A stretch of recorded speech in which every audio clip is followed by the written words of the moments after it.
Hey, Justin. What's up, man? Not a whole lot. Just sitting down for a chat with the Power Trip Gaming guys, dudes. Hey, Andy. Oh, God. Excuse me. Sorry. Why? Why do you do that every time? Every time. So- We're guesting on the two dudes in a nest. Come on, seriously. You can't get serious for just one show. One show. That's all I ask. It tasted like mangoes. Oh, of course it did. Oh God, It smells like mangoes. It is it smells like man. nitro mango Nas. It's delicious. What a way to start the show. Yeah. Yeah, Why did we sorry about invite that. you guys on? I don't honestly know. I truly don't know. After the recent picking of games we've been doing, I kind of wanted that myself. Ah, How well. about this? I didn't Is think it we were grosser allowed to back. smell somebody else's burp or somebody else's fart? Ooh, it's the correct answer is neither. Personally, I feel like a burp is worse. I do Well, too. I do too. yeah. I think the burp is worse. I think it's because you know what to expect with a fart, but with a burp, it could be like anything. It could be so much worse. Oh, yeah. Yeah. Yeah. Mm-hmm. This is Mike, true. how say you? Yeah. I'm going to have to go with fart, too, because at least I can appreciate a good fart. You Usually, think it's worse to smell a burp. yeah, it's worse to smell a burp, yeah, for sure. Yeah. Because I can appreciate a good fart. That's well said. Yeah. Hey, you know what? Good Dutch oven. Yeah, that's one of my favorites, actually. Not when it's done to me, obviously, but it's one of my favorite moves. That's how I met my wife. All right. Met her in a Dutch Solid. oven. Hey, actually, Oh my god. since we've started this podcast so eloquently, might I also add that I forgot to introduce it like I'm supposed to, and so in true 2019 Two Dudes fashion, we're going to have to start over. Hit it. Hey, So let's start somewhere. let's just start it right over. Here we go. Yeah, let's do it again. No Hey, burping. this is Atari Man, and you're listening to Two Dudes in a Nest. Man, I love this show about as much as I love when Michael buys something off of me.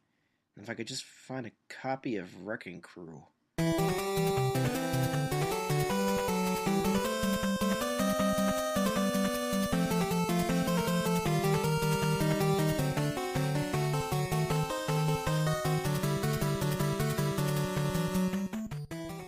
Hey, Justin. What's up, man? We totally did not just spend the first 3 minutes talking about belching and farting. All we just now started, and it's a good show. We're going to talk about little Gargoyles Quest #2 on the Two Dudes in S podcast, and we've got a couple of fine gentlemen on the show with us from Power Trip Gaming. Paul and Andy, welcome to the show. That's questionable. I'm sorry, I couldn't resist. Good to be here, Bob. Thanks. Thanks for having us. Yes, always a pleasure. Oh, this will be a fun one. It was typical Power Trip opening. It was Because- very good. Because I can't wait, because I will admit right off the bat, I am the one who suggested the game. And let's just say I have a perfect track record for recommending bad games. So all the listeners who've listened to our past Power Trip gamings where Paul has picked the game, you can skip this episode. We'll see you next episode. Enjoy. Pretty much. We'll see you guys back never. Don't worry, I'll man the helm on the next one. I think we're just going to keep having you guys on until Paul finally gets a good one. We'll see. We'll see if it Well- ever happens. But Well, then the joke's on you. I will never pick a good game. oh, What I really want to know is this going to be in Nick Stevens' top 10 still? You know, that's a good question. I am really hoping that I at least was able to pick a game that is in Nick Stevens' top 10. Well, Because we'll I have have, to- it's so hard.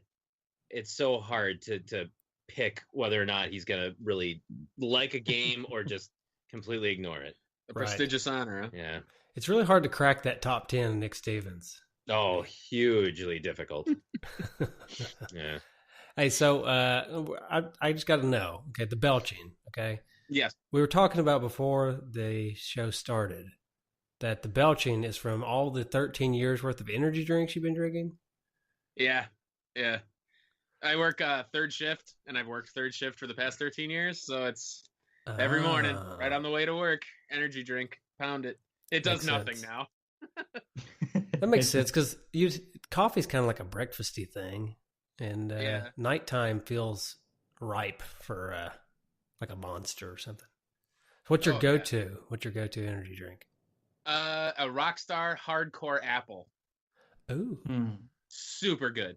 It's probably my favorite one. I've had so many favorite energy drinks over the years. I used to like Rockstar Juiced. They used to have guava. It was like apple, pear, and guava. It was super good.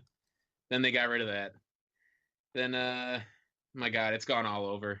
Punches but it's typically bounced between the Monster and the what's the other one? Rockstar. Rockstar. Oh my God.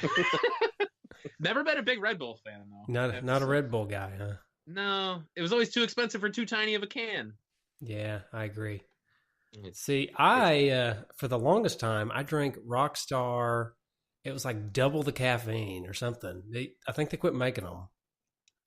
But it Oh was- yes. Do you Yeah, know? yeah, Do you know which one I'm talking about? I can't. Yeah. I cannot remember what it was. It was like, it was a black and yellow can. It was like a typical Rockstar can, but it had like more yellow on it somehow, and I guess it Mhm. meant more caffeine. So I drank Yeah. I drank that for the longest time, and I loved it. And then I got a kidney stone, and I stopped drinking it. Ooh, that's painful.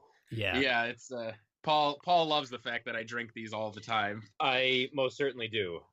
Because long time ago, I don't even know why, but me and Andy, we made a bet, and if one of us dies, the other one has to pay, or the one who dies has to leave the other one $500 in his will, and so it's kind of like. And so it's just kind of like we go back and forth, just kind of laughing at each other, like, "Oh, that's okay. I'm $500. I'm closer to getting that $500." And every time he drinks an energy drink, I went through a phase where I was like trying to stop him from doing it, and now I'm just like, "Hey, Andy, did you have your energy drink today?" He's like, "Yeah, I did." I'm like, "Oh, just have another one." It was because you were working like 2 or 3 jobs at the same time. I was. And Oh, that's you were right. so Yeah, bitterly exhausted all the Was. time, and I was like, here comes that 500. Every time Yes. you got in your car, that's what it was. I was like, Yep. $500. I feel like Yep. that should be like a B movie with Sean William Scott as a couple of guys, you know, trying to cheer on each other's death to get $500. Yeah, it could be like the sequel to "Dude, Where's My Car" or something. I was actually thinking that. Yeah.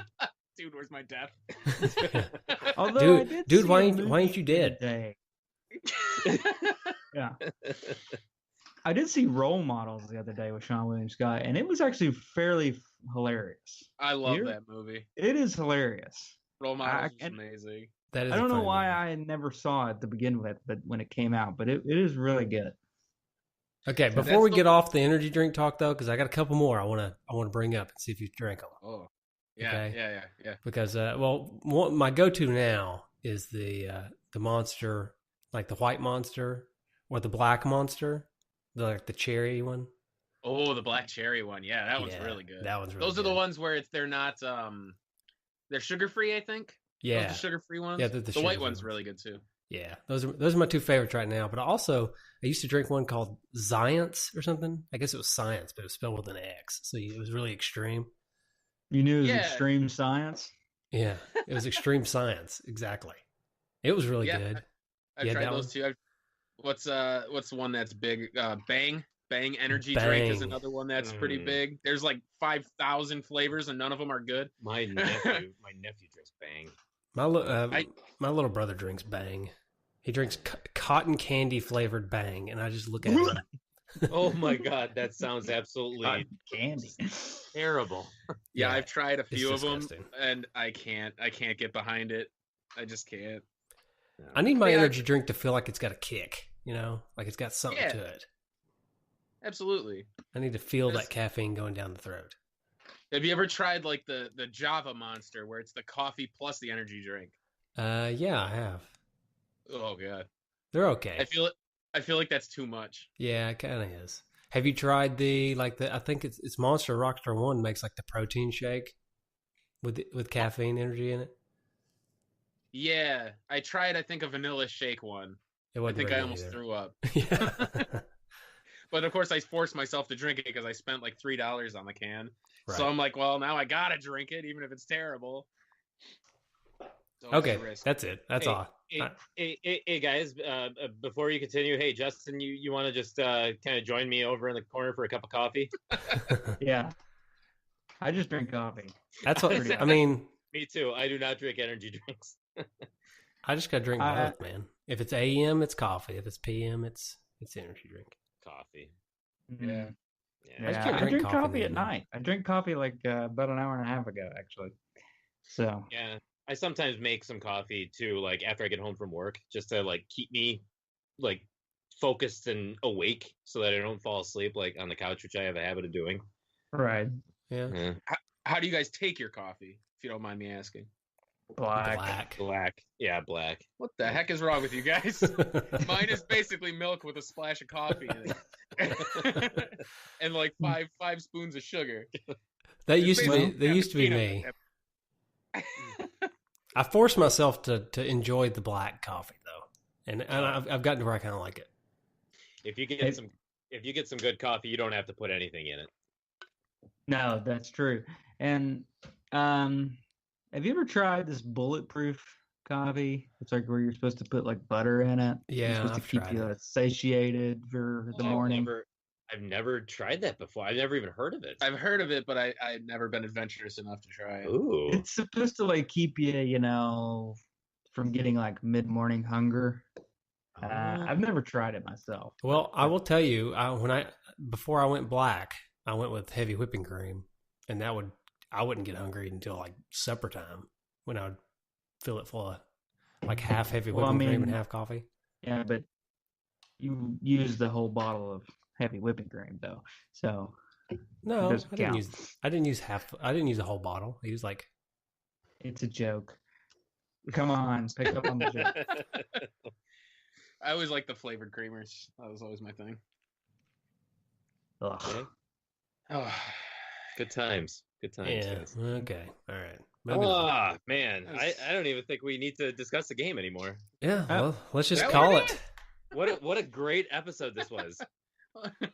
Farts, burps, and coffee, and energy drinks. Sounds All like right. a power trip episode So to me. now that everybody's turned off the podcast at this point, why don't we go ahead and do some history? Does that sound good? It is Yeah. now time for Justin's historical tidbits and trivia. All right. So as usual, I've got a quiz game. Hey, Oh snap! I can't All wait to right. So this quiz game is somewhat about this game, somewhat about gargoyles, and somewhat about people involved in this game. So let's get started. All right, as usual, just to go over the rules, you buzz in with your name. You can wait until the question's read and all the answer choices have been read. There'll be 4 answer choices to each question. If you feel like you know the answer, however, before the question's even finished reading, you can buzz in at any time. Now, you guys ready? Oh, we're ready. Right. Hey, is it every man for themselves, or is it Power Trip versus me? No. Every man for himself. Okay, Oh, good. come on now. I don't want Andy on my team. That's fair. All That's right. fair. Can I get a teammate? Yeah. So this game was re-released on another system in the 90s. That system was the Game Boy. But it was only released in 2 countries. Which of the following is one of those countries? Is it A, France, B, Australia, C, China, D, England? Oh my god. Paul. Mm. Paul? China. China is correct. Oh, that's so weird. Paul with 1. So it was Alright. re-released for Game Boy only in Japan and China. I knew it was I thought released in Japan. Japan. I was waiting on that one. Yeah, I thought Japan would be too obvious, so I didn't want to give that as an answer choice. So, Paul comes out with a commanding early lead. Yes. Of one. Already more exciting than the Super Bowl last night. All right. Bazing. All right. The producer of this game was none other than the famous Tokuyura Fujiwara, who's known for the Mega Man series, Ghouls and Goblins, and of course this game. But he is also known by his nickname, Professor Blank. Is it A F B T C K D A? Mike. Paul. Mike. T. It is not Professor T. Paul. Paul. Is it, K. It is not Professor K. Dang it. What were the other two letters? Don't A repeat it. F and D A. Let's say F. F is correct. Hey! I won one based on process of elimination. Fujiwara. I mean, come on. I guess I should have got. Well, I thought that, but then I thought, don't Japanese names go backwards? And it would make more sense. Yeah, for and T. I thought it was Yeah. way too obvious. Oh well. All right. So we got Andy and Paul tied at 1 and Mike still at 0. All right. Gargoyles became popular on medieval buildings in the 13th century, but they were originally built to serve what purpose? Was it A, diverting rainwater from the building? Was it B, scare away birds? C, cornerstones of walls? Or D, scare away demons? Paul, Paul? scare away demons. It was not scare away demons. Mike. Oh. Mike? Scare away birds. It was not scare away birds. Wait, what were the other two choices? A, diverting rainwater, or C, cornerstones of walls. Oh boy. I'm gonna say diverting rainwater. They were originally built for diverting rainwater. They were actually rain spouts when they first were created and put on buildings in medieval times of the 13th century. So Andy, by process of elimination on two question, takes the lead. Winning thanks to garbage time. That's what I'm talking about. Way to not answer until Alright. everybody else gets it wrong. Very kind of you. This is what I live off of. All right, here we go. Question number 4. Yuki Iwai made her composing debut with this game as she composed the music for it. She also composed the music for what Disney-based game on the Super Nintendo? Was it A, The Lion King, B, Aladdin, Paul. C, Toy Story, Paul? It's Aladdin. It is Aladdin. Yeah. All right. It's a good game. I like it. And just for the record, the Super Nintendo version of Aladdin, hands down better than the Sega Genesis version. Right on. Well, duh. Yeah. Oh, come on now. I mean, I wouldn't know. Truth is truth. Sorry. I had Aladdin and I had The Lion King, but I didn't have Toy Story or The Jungle Book or any of. All right. Let's see here. So the designer of this game, Ryu Miyazaki, shares the name with what type of famous athlete in Japan? Is it A, baseball player, B, highlight player, C, boxer, or D, basketball player? Mike. Mike? Baseball player. It is not a baseball player. I'm terrible at this game. You Andy. Andy? I'm gonna say a boxer. It is a boxer. Look at Are you Andy with the serious? win. The only reason I thought that is because I was picturing Ryu from Street Fighter going Hadouken. And I was like, oh, he's a fighter. Cool. Oh man! So we're just gonna Andy from here on out. We're just gonna call you Tom, Mr. Brady. Yeah. Yeah. Yeah. I just wait for everyone else to make a That's mistake. right. Just wait for other people to fail and then pick up the pieces. That's Yeah. right. Rely on those around me. Ah, well done. I love Well it. done. All right, so just to round this out, that's the end of the quiz game. Andy wins, of course. Gargoyle's Quest 2 was released by Capcom in July of 1992 in Japan and October of 1992 for North America. Has been re-released, of course, as the Game Boy, as I talked about, under the name Maikai Mura Gaiden, the Demon Darkness. He was had good reviews pretty much all around, and IGN placed it on number 63 of their best North American NES games ever created. Oh, Wow. So it got some love from IGN. Now is it going to get some love from the rest of us? Good question. First is Mike. Did he go on some quest to maybe the bounds of hell to find this game? Aye, it's time for Michael's quest to find the cart.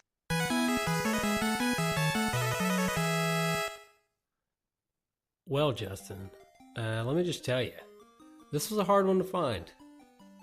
It took me quite a while. Fortunately, I had like a week and a half, 2 weeks to find it. So what I did was I went to Scotland, and there in Scotland I went to a castle, and I climbed to the top of the castle, and there at the top of the castle I found a gargoyle. It started raining. Unfortunately, the gargoyle diverted all the water away from me and allowed me to pick up an NES card of Gargoyle's Quest 2. Actually, I thought it was Gargoyle's Quest 1, but when I got it home and put it in the system, it was Gargoyle's Quest 2. And I thought, well, this is weird, but I guess I'll go with it. Okay. Yeah, that may be one of my worst made-up stories. Actually, I do not have this game. I did not get this game. And later on the show, we'll talk about why. But I do remember playing it when I was a kid, because I remember renting it. But now that I'm older and I played it for the show, my memories of playing it as a kid, I think, were actually of the Super Nintendo Demon's Quest or Demon's Crest or whatever it's called. Crest. So Yep, Crest. yeah. So I actually don't think I've ever played this game until just now. But I thought I did. So I thought I had memories of playing it as a kid. But no, turns out I don't think that's true. How about? Can I ask this? Sure, you can ask whatever you Are want. you sick? Yeah. Do I sound sick? You sound sick. I just Yeah. wanted to get that out. Yeah, thank you. I wasn't gonna say it, but yeah, I'm a little nasally. Yeah. Okay. And actually, you're a doctor now. Let me just ask you a little medical advice. That can be not some disclaimer that people always give. You know, we're giving that right now. Justin. Oh yeah, this is not a medical advice. Please do not listen to this. This is medical. This is not real medical advice. This is just Justin saying things to me, and may or may not be true. Anyways, so I had I told you this is a big time tangent because I don't even think we've talked about this on the show before. But I had folliculitis in my hair, right? I had infected hair follicles, and I was taking an antibiotic. Then I got sick, but I hadn't finished my antibiotic, so I just kept taking it. Does that mean I just created like some kind of super virus in my body that's now going to be resistant to anything I try to do to it? No, what it probably means is that you caught a virus and you were taking antibiotics for bacteria, and so it kept you from. I mean, it wouldn't have kept you from getting a virus. Gotcha. So, It wasn't. That's probably It wasn't an infection that I caught. Then it was probably a virus. right. Gotcha. The more you know. Yep. I don't have that on our sounding board, but I'll give you this instead. This right here. How about this? There you go. Perfect. I just threw my glass down, and walked out of the room. Yep. There we go. All All right. right. Say anything more? Justin, did you have this game, or have you ever played it? Do you remember when you were a kid, anything like that? Did you go on a quest? I did not go on a quest, and I did not play this as a kid either. So I really have no like childhood stories or anything. I just played a demo version for this game. Okay. For this podcast, but That's Yeah, fair. Because I know Paul and Andy have it. So Boy, how'd you guys Yep. get it?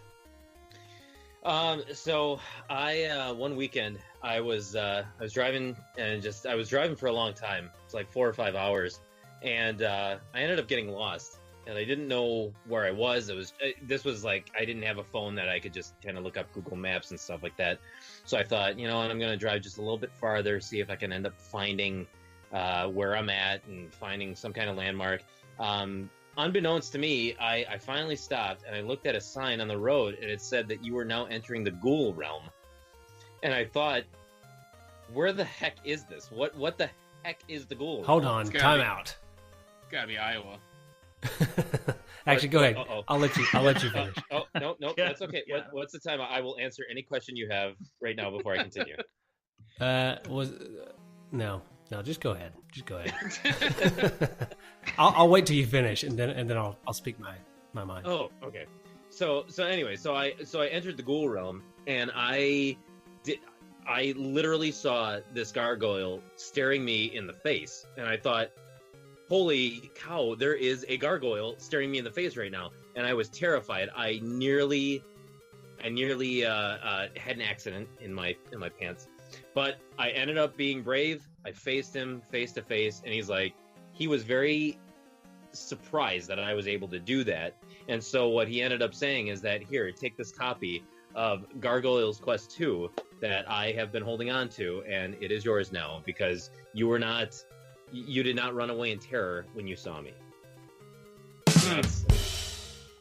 Yay!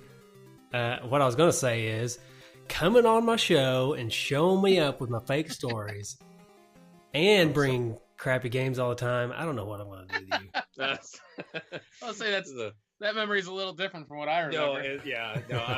I'm sorry. Yeah, no, this one I ended up years ago. It was like around 2003.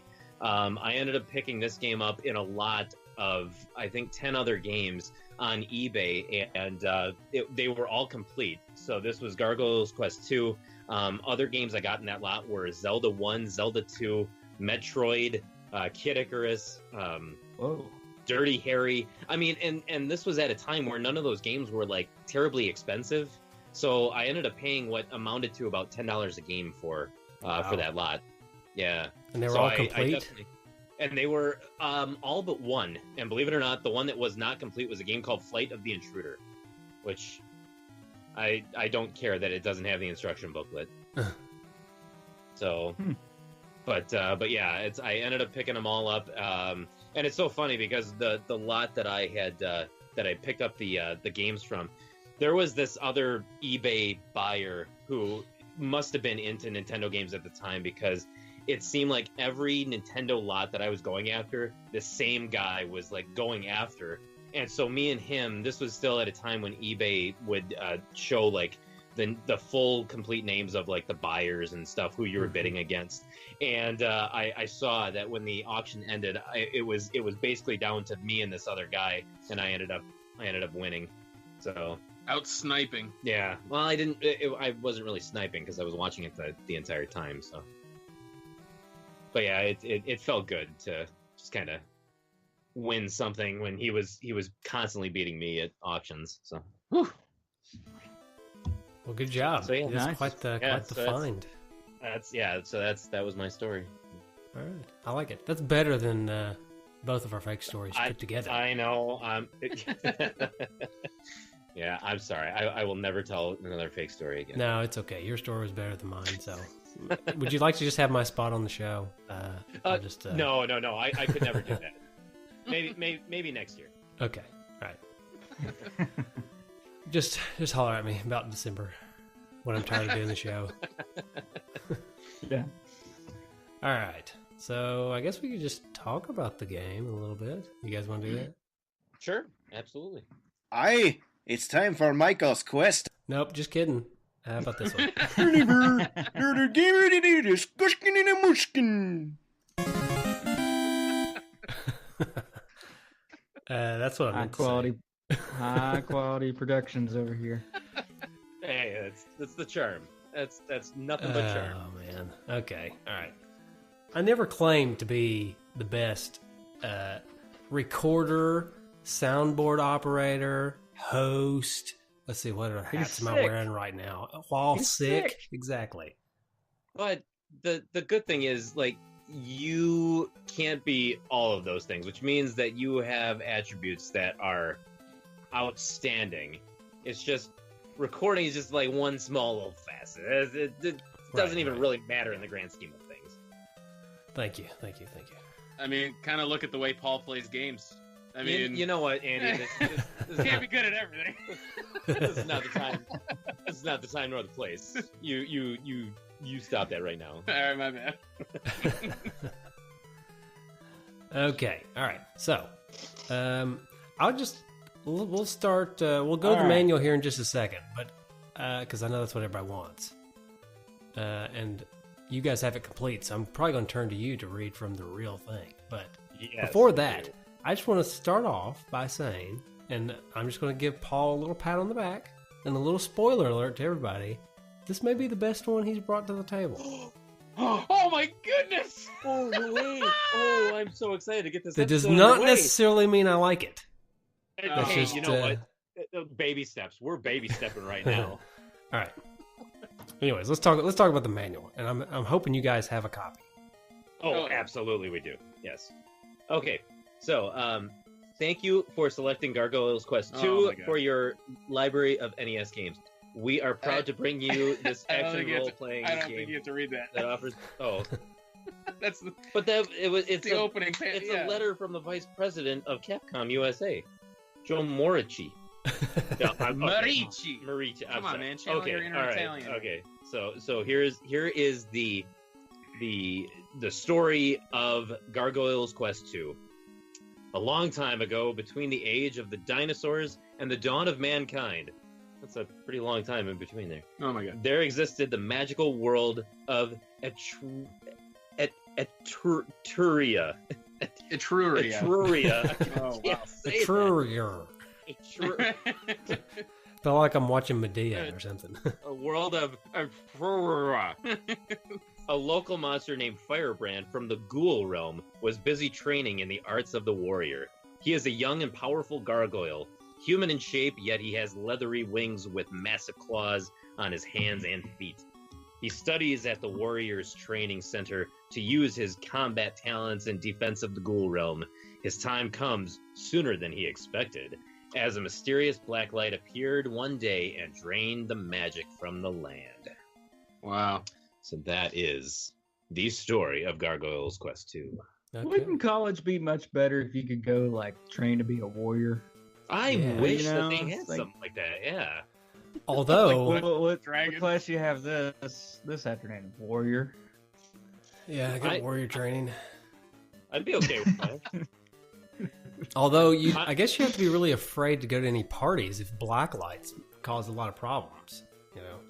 Well, maybe, unless you're the top gargoyle, then you don't have to be afraid of anything. True. Yeah. So. Okay. Well, rather than go through the manual, because the manual's pretty basic and boring. The story. I was gonna say, if you've actually seen a copy of it, like on Google, there really isn't much to this manual. You literally have one page of the story, and it doesn't even really list like the items that you find, and a lot of it is just about the controls for like the overview screen, the battle mode, the control during battles, and there's 2 pages for the battles. That's weird. I don't think it needs 2, but and then there's gameplay notes. So there's an entire page that says that we have included a notes page in this manual for your convenience. However, ironically, right next to that page is Be the Top Gargoyle and call this 1-900 number, $2.50 per call, to get game tips on this game. So I think they knew what they were doing there. Mm-hmm. I have a question about that. Has anyone ever actually called like the Nintendo Power Hotline or whatever to get game tips? Let's call it right now. I'm going to call it. Let's see. Let's see what happens. Here we go. We're going on speaker. Do you have the number? Do you need the number? The number or code you have dialed is incorrect. Please check the number or code and try again. It's shut down, I guess. Are there even a such thing as 1-900 numbers anymore? I No. I guess there has to be, right? Maybe? I mean, I would think so, but I have not seen a 1-900 number in so long.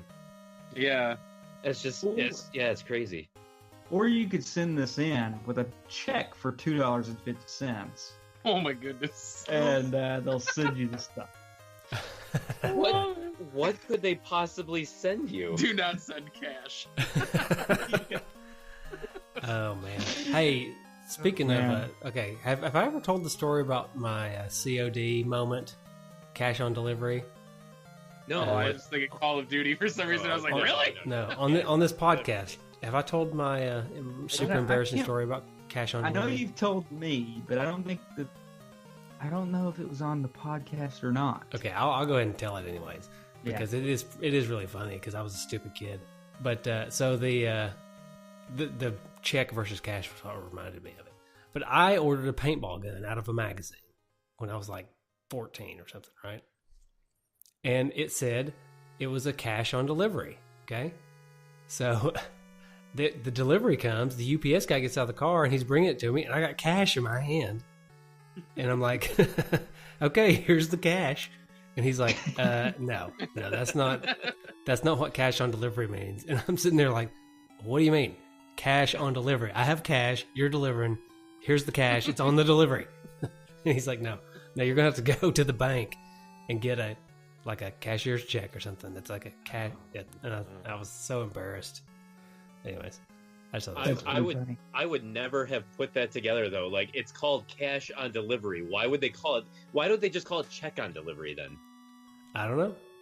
That's payment on delivery. Yeah, POD. or payment on delivery. Yeah, don't tell me cash and then tell me my cash isn't good. Right. That was the moment I stopped using cash. I realized cash was worthless. In this world. That's a sad day, but so true. Yeah. It's funny when you pay with cash nowadays. People almost look at you like, "What? What is this?" I know, really. What are these papers you're giving me? I don't know what this means. I love when I do it at like a checkout line at a grocery store, and then everyone behind me is like, "Oh," because then they got to open the register and count change, and I'm just like, "Sorry." And the best thing, one of my favorite things to do, just because I know it like really frustrates, especially if it's a young cashier or something, I'll give them like, say it's $4.35 or something. I'll give them $5 bill, but then I'll give them like some change. I'll give them like a dime so that they have to give me a quarter back or something stupid like that, you know. That's a good just move. Because when you do that, like the 15-year-old behind the counter, it's like you could just see it wash over their face, the worry and disappointment of like, what am I going to do? Oh no, the wheels turning. Yeah, like, what is this? I can't figure out how much money do I give them back? Here's a move. What about this move? What if you just took all instead of like counting the change out and try to figure out all that yourself, you just grab a handful of change out of your pocket and just hand it to them. But you figured it out. I actually did that. When I was a kid in elementary school. So there was like a hot lunch program where it was, I believe, $1.10 to purchase a hot lunch, and I paid entirely in pennies and 1 dime. And the lady who was she stopped counting after half of it, and then told me that I really shouldn't bring all this change next time if I want to buy lunch. So yes, so it does work where there will come a point where they will just stop counting and they'll just take your word for it. It's fantastic. You know, you should have said, you know what, this last I checked, this is America, and that is U.S. Mint, ma'am. That is. For illegal tender, burn it.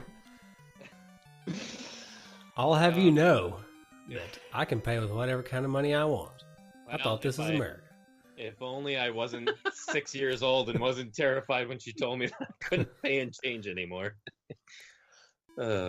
Poor little Paul with his little like slice of pizza walking back to the lunch table, an empty lunch table, mind you, probably, with his Ninja Turtle backpack and a Mario thermos. I felt like I broke the law. It didn't feel I right. think the bigger question here is, why did you have to pay with pennies? Is this something you just decided to do on your own, or were your parents like, no, here you go? No, my parents gave me the pennies and I want to say it was because my mom did not have the cash, but she wanted to get rid of some pennies that she had, and so she counted out 100 pennies and then gave me a dime, and yeah, that was it. So Nice. Yep. I ruined somebody's life that day. Yeah, I would say that may be a bridge too far. That's a bit of a cruel and unusual punishment, if you ask me. Especially if do she that to miscounted somebody. and it was a penny short. Oh, that'd be terrible. Only 109 cents. And the poor, Do you like, think- 48-year-old lunch lady had to, when she went to counter register at the end of the day, it's a penny short. Oh no. Do you think she would have accepted it? Do you think she turns a little 6-year-old Paul away, like, you need a penny, go root around in the corners? No. She was a sweetheart, so I feel I felt even worse about it too. Mm. She was so nice. Yeah. She didn't. All right. She didn't deserve. Okay. So I mentioned earlier that I thought I played this as a kid, and now I realize that I was wrong, and I had played Demon's Crest. And when you guys mentioned playing this for the show, Gargoyle's Quest 2, that was the game I thought of. And I thought, Oh boy. oh Lord, they picked another one that I'm not going to like, because I definitely did not like Demon's Crest when I was younger. And Really? I did not, no. Oh Wow. Yeah. Of course, I was a kid playing it, so I don't know. Maybe it was over my head. But anyways, I thought that's what we were going to get into. And we sort of are. But for some reason, and we can get into deeper dive on it, but for some reason, on the NES, it's a little bit more of an impressive feat, because it's so similar to Demon's Crest, but done on the NES. And so I was kind of impressed, actually. Almost like a D-make. Yeah, exactly. Yeah. Yeah, I honestly never played this growing up. This one missed the mark for some reason, and I never played Demon's Crest either because I was a Genesis kid. So like when I didn't have it for Game Boy either. Now that I think about it, so like this entire series like flew under the radar for me. So it was actually really cool to see when Paul played this on the channel and we had, a go of it. And I have Demon's Crest now for the Wii U Virtual Console or whatever, and it's a great game. Like I really enjoy it. I don't know if I would have liked it as a kid, but I definitely enjoy it as an adult. Something Yeah, I also I- did not like as a kid was the fact that I felt like I was playing as a bad guy, because I'd played a lot of Ghouls and Ghosts as a kid, Mm-hmm. and this guy is the guy that Gargoyle. annoys the crap out of you while you're trying to play through the game. And Yep. so the whole time, and when I was a kid, I kept thinking, why am I playing as a bad guy? I want to be a good guy. You know how little kids think. Yeah. Well, it's so funny because I think we even had discussions on that when we were playing the game. It's so strange that a character that was basically a bad guy in Ghosts and Goblins, who wasn't even like a main bad guy, nor was he like an end boss or anything like that.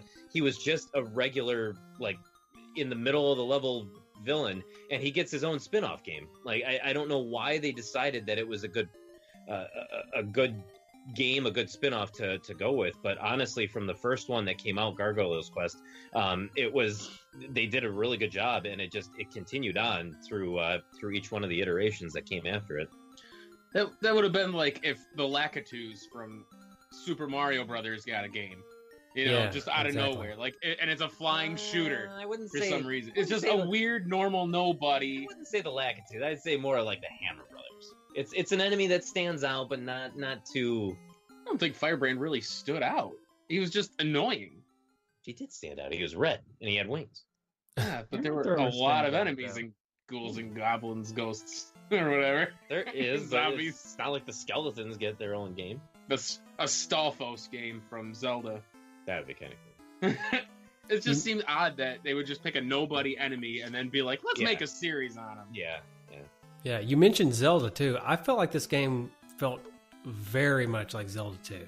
Oh, very much so. I mean, it's like a if that was a genre, then these two games would be in that genre for sure. Mm-hmm. Mm-hmm.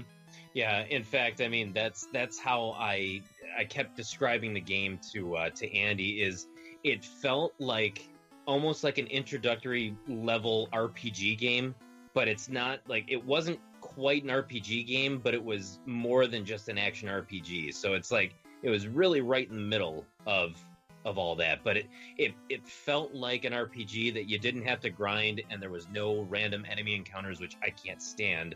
And so it just like you got to kind of play it almost like a Zelda game, but you still got to feel like you were playing like a Final Fantasy Dragon Warrior game instead of just straight up Zelda. Yeah, the overworld was very like Dragon Warrior, Star Tropics inspired, and it was a role-playing platformer would be a good way to describe it. Yeah, an RPP. Yeah, so I guess for anybody who has not played the game or not watched any video of the game, basically what it is you know how Zelda 2 has a top-down view when you're running around the overworld, but then when you go into the levels, it's a side-scrolling game, right? So that's pretty much what this game is. You start off in like a top-down view, and you walk around, you talk to people just like you would in an RPG, but then whenever you have to fight somebody or go into a level or do something, it turns into a side view, and it's a platformer, like a run and gun, so to speak. Although run is definitely not the right word for this. Yeah, it's more like walk very, very slowly and Scoot. Yeah, scoot and shoot. That's what it is. This is a scoot and shoot game. He does strut fairly well, though. I do like the strut he has going. Mm-hmm. He does have a righteous walk cycle. Good. So smug. He's just walking. Yeah. Oh yeah. But that's the way the game works. Now, you said you did mention that there are no like random battles, right? So you can walk around the overworld all you want, and you won't get attacked or anything unless you actually find somebody and try to talk to them and they're a bad guy or something like that. Or you go to the right, go in the cave or go try to cross a bridge or something. That's when you actually go into battle. There's no random encounters, which for me was kind of, I don't know. I don't think I would have wanted random battles, but at the same time, the world felt very empty without them. It's that was kind of the catch-22 is I am not a fan of the constant like you're stopping your progress because every 2 feet you're hitting another random battle or random encounter. But as a result of that, it really does feel like nothing happens in the game outside of like the main towns or the caves that you go into or the different areas where you then enter that platforming scoot and shoot area. It really to me it's more like it's just like a glorified overworld where you just go to the next level. You know, it's kind of like that. It's just, it was very and I told this to Andy too, is that it really almost holds your hand, where every town tells you what the next thing is that you have to do, and they make it so easy that it's like, okay, I can only go either south or I can go northeast, and this guy's telling me to go north. Obviously, I'm going to go in the upper path, not the lower path. So they make it so easy, and then by the time you go to the next level, you will then either get what the item is that you were looking for, or you'll go to the next town where they'll then tell you what your next objective is supposed to be. So it's very, very just point A to point B to point C. There was no real degree of exploration to be had. There were no secrets in the corner that you could find, no real treasure that was hidden in a level somewhere. It was pretty much just go here. Yeah, and the sooner you realize that, the more fun you'll have too. Because I did not realize that at first. I was like hunting around the map for, and then of course you realize it pretty fast because the map's not very big. But at first I was thinking, oh, I gotta go. They told me to go west, but I can't go west yet. I gotta see where all I can go. And once I realized I couldn't go anywhere, then I went west. And then after I talked to the next town, I thought, okay, well I gotta look around this part here. And but they pretty much stop you from going where you can't go.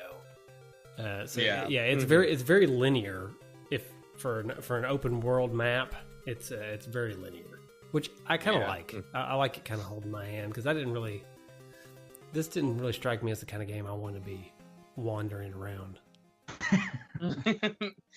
That's actually one of my points of I think why this game really resonated with me when I first played it is as fun as it is to explore areas and explore levels and not know where you're going, I kind of am a sucker and like the fact that the game is holding your hand and leading you to the next point, because I just want to play the game. I want to follow the story. I want to see what's coming up next. I don't want to have to work to try to find out and solve this riddle to say, okay, well then now where do I go and figure that out for 20 or 30 minutes. And I just want to keep on playing the game. And this game really does it.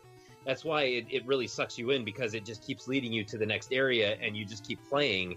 And without realizing it, you've put in 30 minutes, an hour into the game, and you're not ready to stop yet.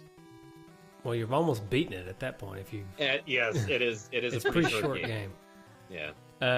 Now, I will say, I think I probably would have preferred more of a Mario 3 type of an overworld, though, because, and here's why. Because when you lose and you lose all your lives, you have unlimited continues.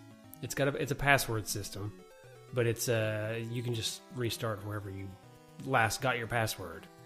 But sometimes that means restarting really far away, and then you just kind of got to work your way through the overworld just to get back to the same frustrating part that you died at and do it all over again. And that got really old for me. It almost made me want to stop playing the game. I mean, so the first night I played it, I made it to the guys that are like the moving platforms that spit little rocks at you. Oh, yes, okay. Yes, the fire bridge. Yeah, okay, so, and then I died there a few times, and it wasn't very far away from where I started, and that was fine. And then I made it past that part, but then I got to it's like a spiky woods or something. It's whatever's right now. It's the next thing. Yep. So the spiky woods, so now those guys are there, and there's spiky floor, and it's in the woods, and when you die there, you got to go way far. And not only do you have to go far, you have to jump across more of those platform guys. So that first night I played it, I had to turn it off. Like, I got so frustrated because every time I had to continue, I had to go back through more of those rock throwing platform guys to get to the spiky part where I would just die. And it was just so annoying. And there's another part a little bit later on, but I'll pause and let somebody else talk. So, Justin, did you get a chance to play the game? What were your thoughts, or if you did? I mean, so, I wasn't a big fan of the overworld, like I said a minute ago. I mean, that was, to me, like I said, it felt like a glorified just get you to the next level. But then on the platforming, side-scrolling version, I actually liked a lot of the little tidbits.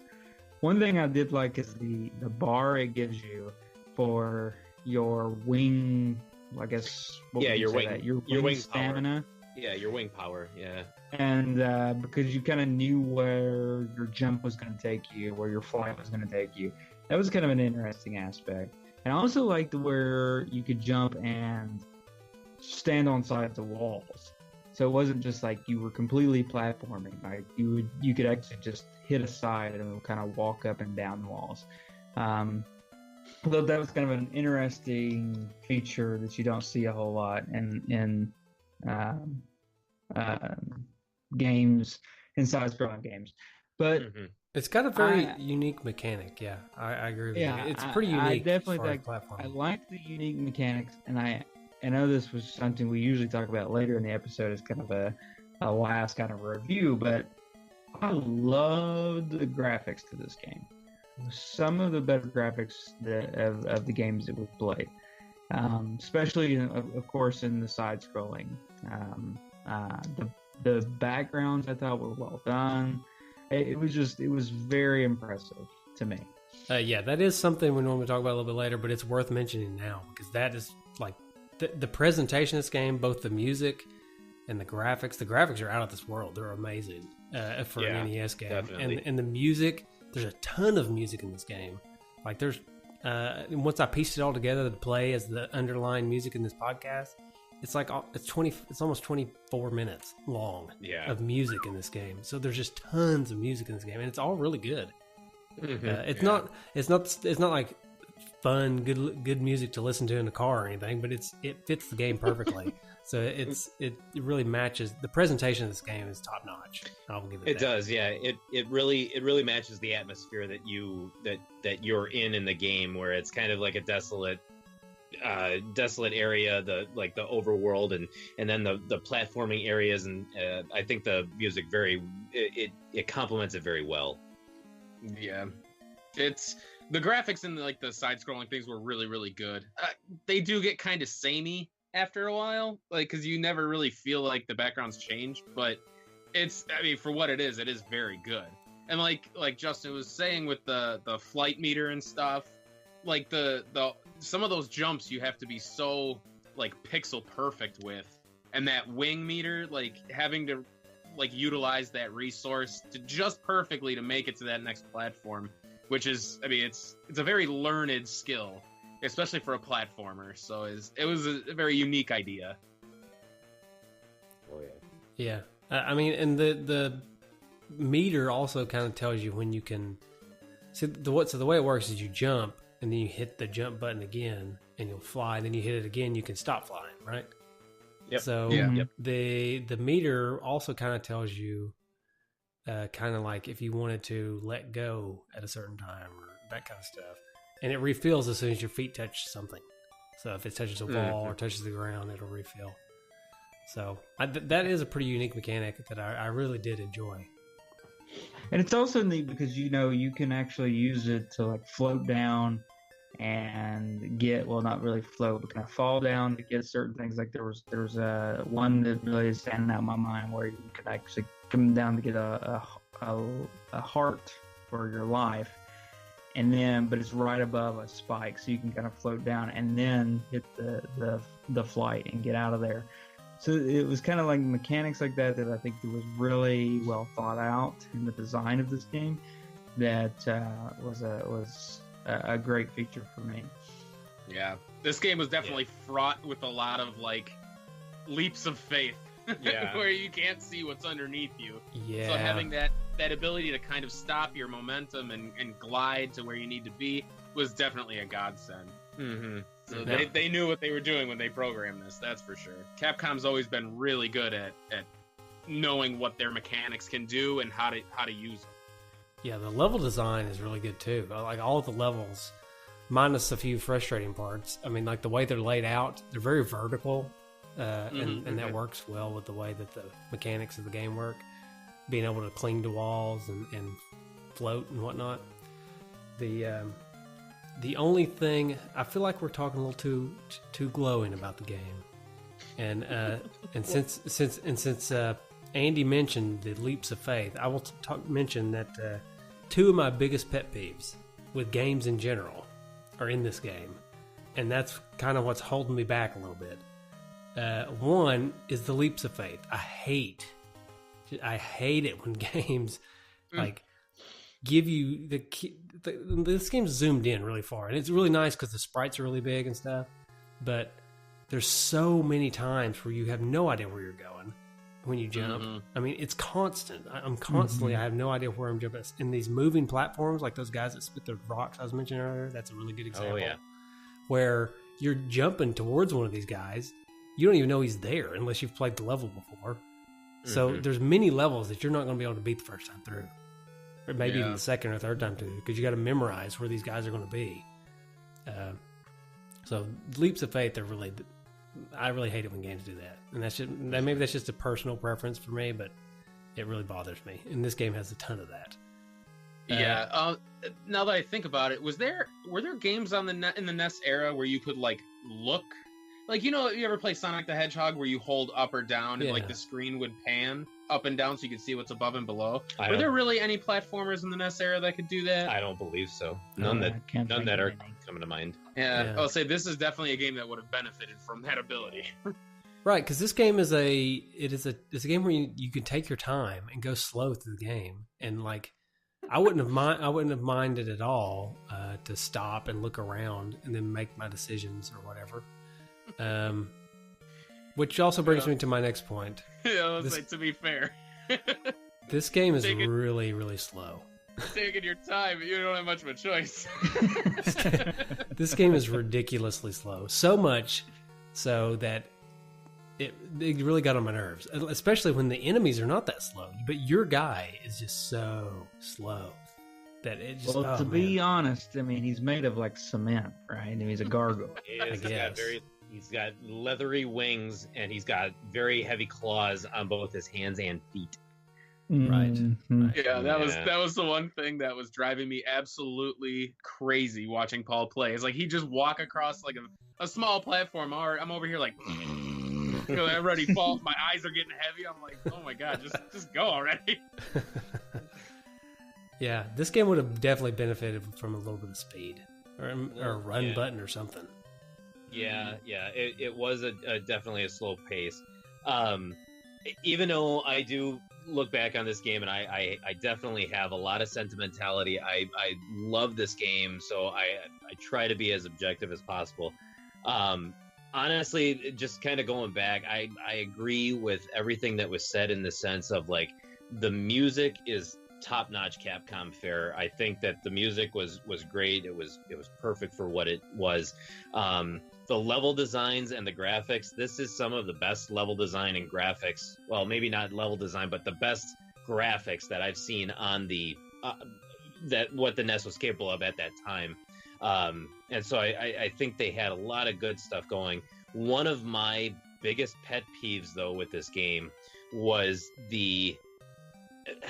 I don't know how to say this, but it's almost as if like the controls were so tight that the clipping ended up being a very big problem because the controls were like too precise, where you're trying to attach yourself to a wall and it's like you just missed it by like a pixel, and so you couldn't grab onto that wall, and then you wanted to reposition yourself. Well, right underneath you was a bunch of spikes, so you couldn't really reposition yourself without like ending up taking damage or killing yourself. And so it's like there was several points like that where it just got to be a problem. Or Michael, like you said, with the slowness of the character and the moving platforms that are going back and forth, which are moving at a pretty decent speed. And so if you're not actually kind of anticipating where they go and where they're going to end up, it's so easy to just kind of miss your jump and then just completely just die, especially when there's the fire right underneath it, which just instantly kills you. Right, and there's nothing more frustrating for me than jumping and like going into fly mode or whatever, and the platform's going away from me, and he's moving faster than me, and so I'm just like this close to being able to land on him, but he's getting further and further away, and I just know as soon as my wings run out, I'm going to fall down into that fire. Oh yeah. So, and let's not forget about the jump that is impossible to make, that I never did make. So I did not beat this game, by the way, because I guess, I don't know, about halfway through the game, there's a jump that you can't make. Oh, I think I know what you're talking about. Yeah, and that's actually what Andy was talking about the learned skill, where there does come points. I think there's at least one. There might be a second part as well too, where it really boils down to you have to be able to kind of fall, I guess, while moving forward, and so it's almost like strategizing how much your wing power goes, and then allowing yourself to drop so that you can still move forward, but saving your wing power overall. It gets to be really just so tight that, I mean, you have to have the perfect jump with the perfect amount of hovering, and it's just, yeah, it really does make for a pretty difficult platforming in certain areas. I'll say that jump, I know what you're talking about too. It's like, as a kid, I don't think I ever would have made that. Like, because it's, even as an adult, I don't think I ever would have made that jump either. Mm-hmm. Because, like you said, you have to like start flying, but then you have to stop but keep your forward momentum and then fly a little bit more, and then it's a tight window. Yeah, which is why it was cool that you got wing upgrades, so you could fly farther until like the final one where you can just infinitely fly, which I thought was awesome. Yeah, that is cool. I wish I would have got there. But so I feel like so that jump that I'm talking about in particular, like I said, I don't remember where it is. I feel like it may have been about halfway through. It may have been sooner. I don't know. But that's where I got to. And the reason I had to stop is because that's one of those instances, like I mentioned earlier, where if you die there, you have to go back so far, and then you have to walk through the overworld. And I think there's even like a level in between that you have to do. And I just got so frustrated trying to do that I just turned it off. I didn't even pick it back up again. And honestly, I don't know if I have the desire to pick it back up again and try. Unless maybe one of you guys wants to come over and do that jump for me, and then maybe I can continue. Well, and that also comes to where you need to constantly. I guess it's the closest that this game comes to grinding is actually doing levels so that you can pick up the vials, so that you can then buy extra lives. Basically, as they call it, the power of the Maelstrom is it basically you trade in your vials for Maelstrom, and Maelstrom is nothing more than just your extra lives. Yeah, I never even knew what that was. Yeah, I kept buying it though. Oh, okay. I was gonna say, yeah, you definitely need to do that. Otherwise, you're gonna get a lot of game overs, and you're gonna get a lot of that having to start at the last password area. So, and it gets to be really just a pain in the butt. Actually, one thing that I don't think we touched on was the fact that you actually got quite a diverse array of powers, like different attacks that you could do besides just the fireball and the nail and stuff like that. Like you would get like this tornado that would create like platforms for you, so you could kind of ascend up. You got this like brick smash move. I think it was called the Buster. Yeah. Yeah, where you could break like bricks through the walls, which was cool. You got one that like you could shoot this sticky stuff onto spikes, and you could actually land on the spikes. Mm-hmm. It was a really cool thing. Yeah. So like the cleverness of some of the abilities you got were really neat, especially to help you make some of those jumps. It was just unfortunate that you didn't get to that point. Yeah. Yeah. Yeah, I watched some YouTube videos, and some of that stuff looked pretty awesome. Like the special abilities that you can get. Mm-hmm. Yeah. Yeah, you can get one called the Soul Stream, which basically you get it's reusable. Like you get to use it once per level, where it refills your entire life bar basically. So if you got like one hit left, you can use the Soul Stream, and it'll refill your life back to full life. So but that comes a point where you have to get 2 ingredients and then take it to one of the guys where he then gives you or he makes the Soul Stream for you. So, but that's kind of later on in the game as well too. I feel like that was the only real degree of exploration there kind of was in this game. Was finding the Archeon's water and the Dagon scale. It's a Dagon. Yeah, and then that was it, because that's completely optional. You don't have to do that. Mm-hmm, mm-hmm. So I feel like that was the only thing there. It's like, hey, if you explore a little bit, you might find this stuff. So that was actually kind of neat. Yeah. So yeah, I mean, I guess we could kind of start wrapping it up. I mean, there's actually a lot to talk about with this game, and we even though we wasted a lot of time at the beginning of the episode talking about all kinds of crazy stuff. We've done a pretty good job of covering it, and there's still more that we could probably say, but I would just think we could kind of start to wrap it up. We don't have to talk about the graphics and the sound, obviously, because we already talked about that. I will add in, though, that I like the sound effects in this game quite a bit. I like the little fluttery sound that his wings make every time you jump. Mm-hmm. That never got old. I thought that was... at first, I thought it might get old, but it never did. No, it's cool. I like it. That's why I was kind of surprised you didn't care for Demon's Crest too much, because it kind of took what this did and expounded on it. Because I think I haven't played Demon's Crest through, but I know Paul says there's a point in that game where you can actually fly vertically. Because this one, it's more of a glide, I suppose. Yeah. It's not so much flight as it is more of a hover. But you said in Demon's Crest you can actually fly vertically. There's a power where you can actually fly. You have complete control over where you fly. Yeah. Yeah. So I'll say maybe you'd have to give Demon's Crest a try. Yeah, I may have to give it another try.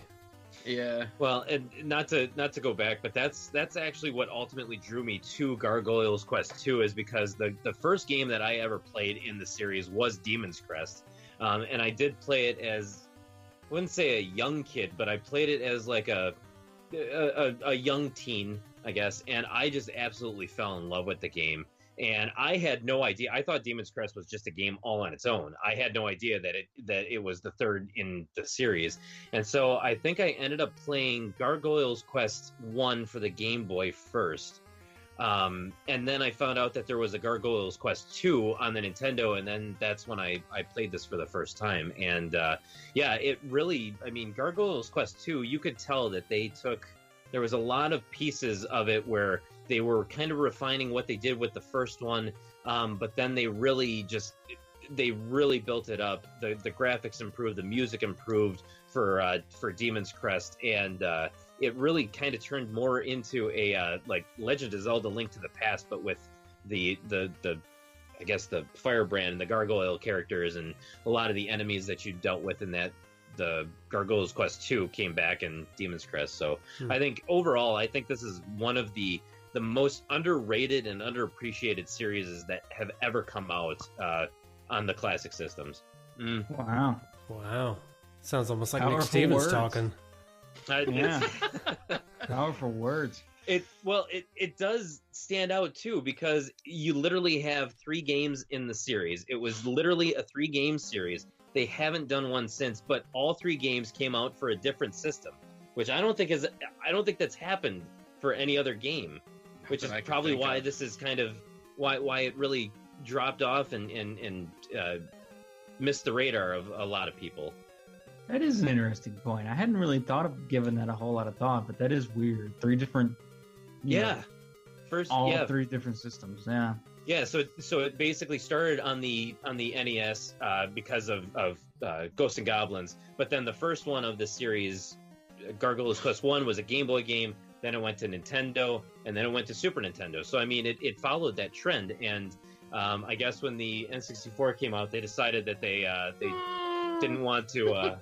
They didn't want to soil what the good that they had done with Demon's Crest. They didn't want another Castlevania 64 on their hands. I wasn't gonna go there, but you went there. Yeah. Why did they not call it Super Gargoyles Quest or Gargoyles Quest 3? I wonder. I don't know. That's a good question. I don't know. Honestly, maybe it's because it was already such an obscure title that people didn't really know about it as Gargoyles Quest 1 or Gargoyles Quest 2, so they maybe wanted to just try to rebrand it, thinking that it was going to kind of either be a standalone game or it was going to spark people to try it out for the first time, which honestly, even back then, I don't think it worked, because it still ended up being obscure as could be. Yeah, that makes sense. Oh well. But yeah, that's... I would love to see the original Gargoyles Quest on the Game Boy. I don't think I've ever seen it. Yeah. Looks just like the Nintendo one, just kind of dumbed down a little bit. I heard it's faster. It actually just slightly, but yes, it is faster, actually. Surprisingly. All right, Justin, how much does this go for? So let's decide if it's worth it or not. Oh boy. So really, the cheapest version outside of like a reproduction. You can get a reproduction for $25, which is still kind of expensive. But it's gonna cost you about $100, cheapest that I can find. So, I mean, that's kind of what happened to all the late NES lifespan games. All the ones that came out late. Mm-hmm. Yeah, and definitely with this one too. I mean, it was one of those that I don't think people knew that it was as good a game as it was until later on, and then that caused the price to rise. And in all the years that I had been hunting Nintendo games too, this one honestly is probably up there with the rarer titles, because it's not an easy game to find. Even though it does have a pretty high value, I'm surprised it isn't higher for how hard this game is to actually find. Especially being a Capcom title. Yeah. They usually were pretty good about making sure there were a lot of copies. Yeah, but this one just does not surface, which either they didn't make that many, or the ones that they did make, people just decided they wanted to keep them and don't want to sell them. So yeah, it's kind of weird. Yeah, it's kind of weird. So what do you guys think? Is it worth $100? $100. It's definitely not cheap, that's for sure. I actually had a question about that, because you said you got this in a lot. Yeah. Do you remember how much you spent for that lot? Yeah. How much? Yeah, it was 110. I think with shipping, $117. 107, and you said it was 10. How many games were complete in it? 12. 12 games complete, so it boiled down to roughly $10. $10 a game, yeah. Yeah, complete. That game goes for 170 right now. Yeah. Wow. So is it worth it? So here's and we've actually we've covered games too where this is kind of the conundrum of where collecting has gone now and where it was back then. This game, when I got it, it wasn't an expensive game, and collecting wasn't really that big of a deal. A lot of people didn't really collect, and they didn't sell games for these exorbitant amount of prices. And this is unfortunately one of those games where I would say, is it worth it? This is such a great game. I love it. I can pick it up and play it anytime, and I would still enjoy it. But for realistically how short this game is, like total time, this is probably a 2 hour and a half game. And it does get to be a little bit repetitive with some of the areas that you get to. And so with that being said, it's a great game, but it does have its flaws. And at $71, if platforming is not your thing, honestly, I don't think it's worth it.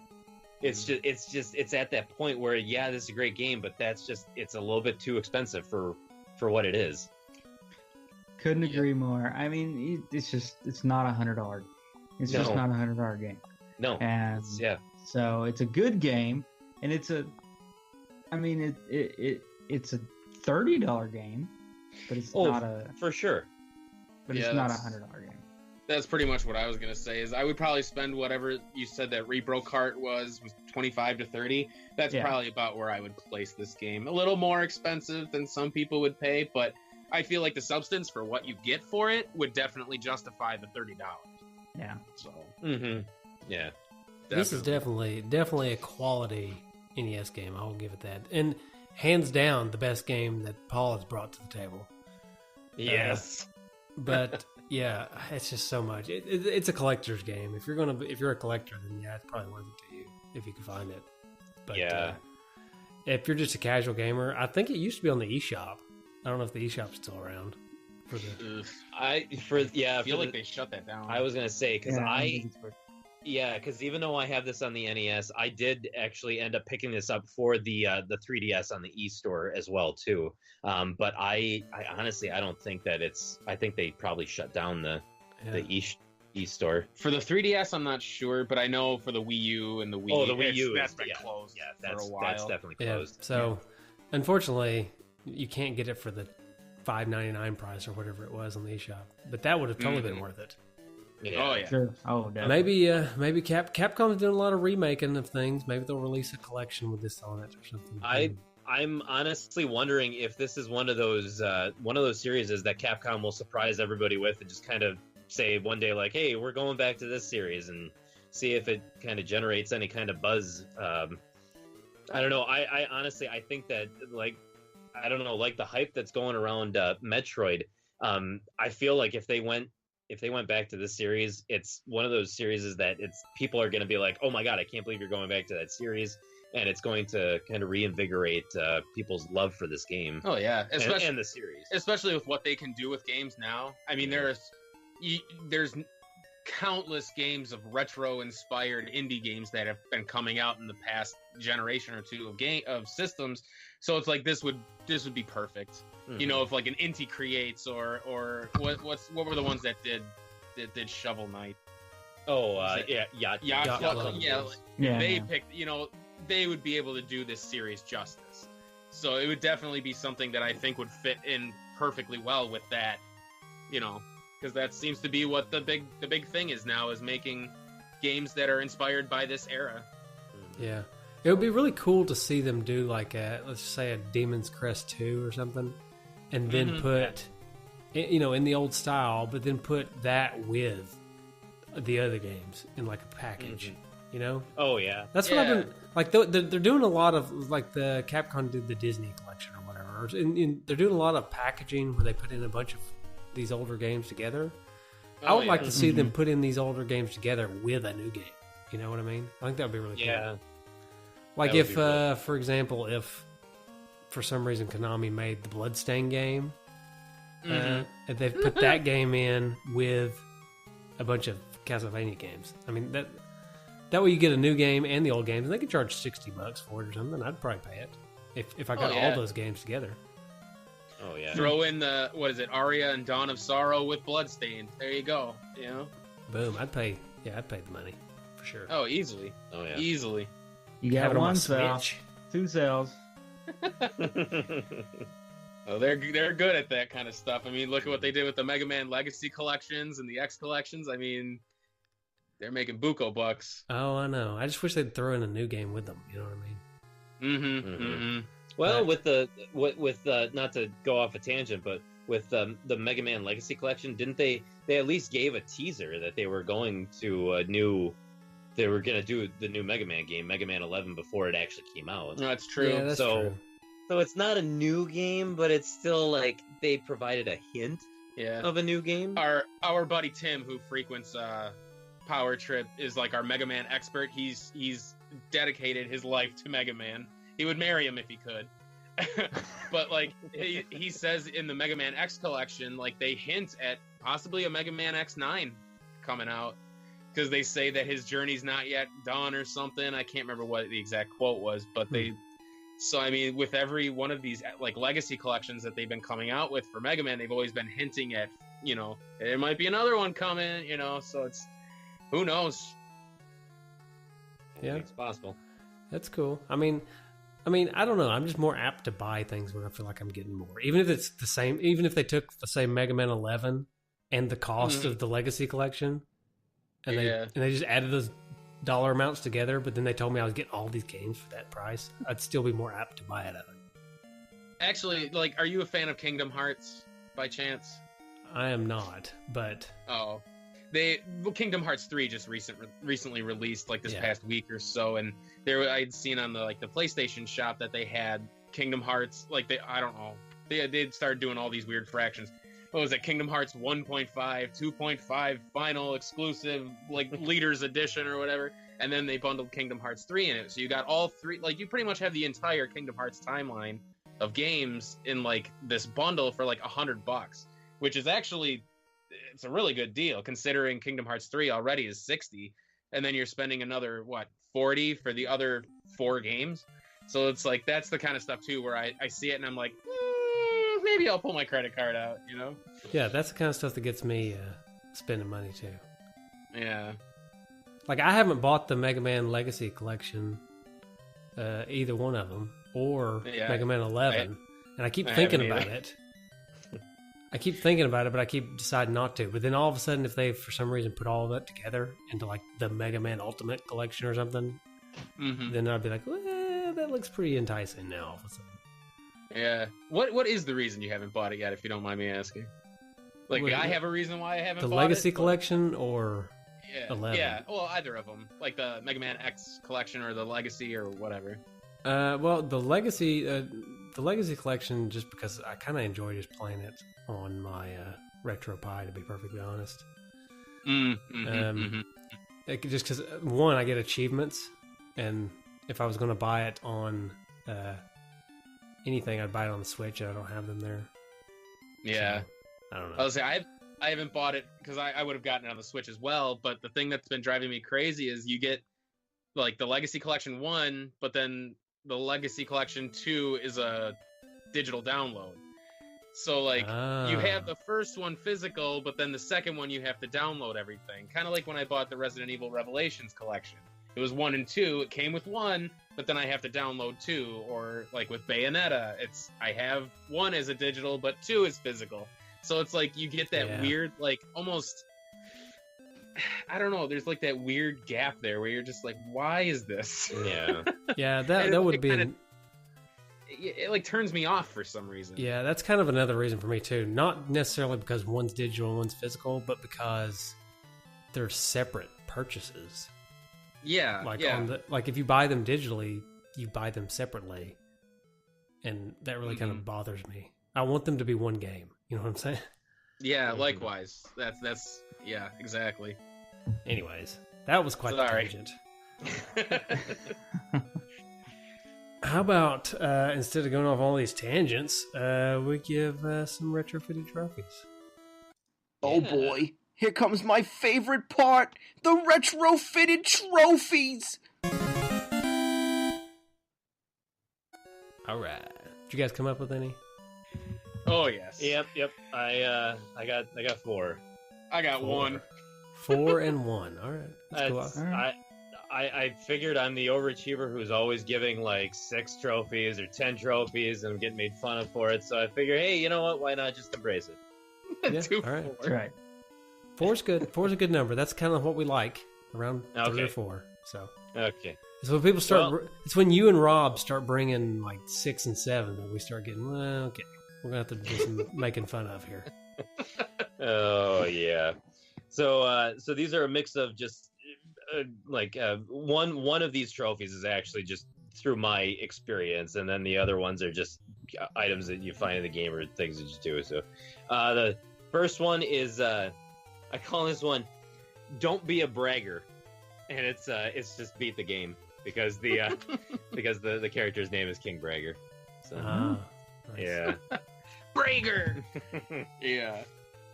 Mine is the Wright brothers would be proud, and it alludes to your impossible jump, and that is utilize flying perfectly to make that gap. That's good. Yeah, Thank you, that's thank good. you. Nice one. I thought of that just now, actually. Yeah, no, very nice, very nice. So another one of mine is the legendary Ka, is gain all powers, because ironically speaking, like every time you gain a power from like one of the demons, they for some reason say Ka, and I just don't get it. K-A-H. K-A-H. Ka. They're all crows. Yeah, I don't get it. So. Also, every time you go to a king, he says, or at least the ones I yeah. saw. Is it, Yeah, is it, It's yeah, like, no, we is made he fun trying of to that. think of something to say? Oh, he's lifting himself out of the chair. Yeah. Which can't get brings up. which brings me to my trophy, which is when you get to Spectra's castle, and that's kind of gross, and that is you obtain Spectra's fingernail. He gives you his fingernail. Wow. So Yeah, that is kind of gross. it's kind of gross. Yeah, no, it's terribly gross. Well, I've got one called Goja Schmoza, and that is defeat Goza without taking damage. Oh, very nice.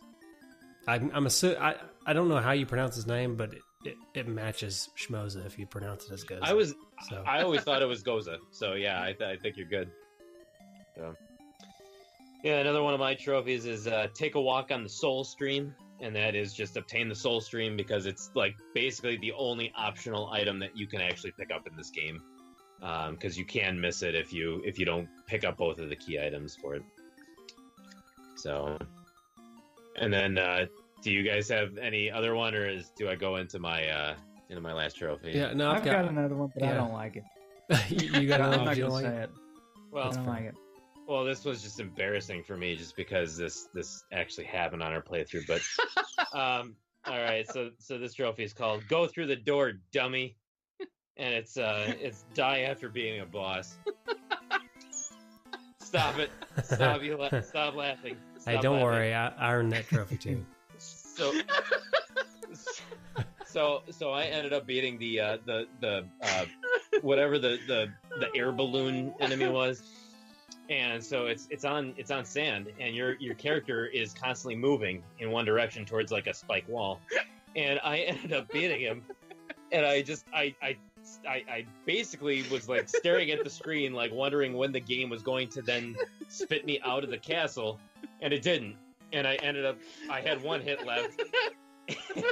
And I slid right into the wall. You just looked right at him. You were looking at the screen the whole time. And you just let it happen. It's happened every time where you had to walk out. You're just like, oh my god.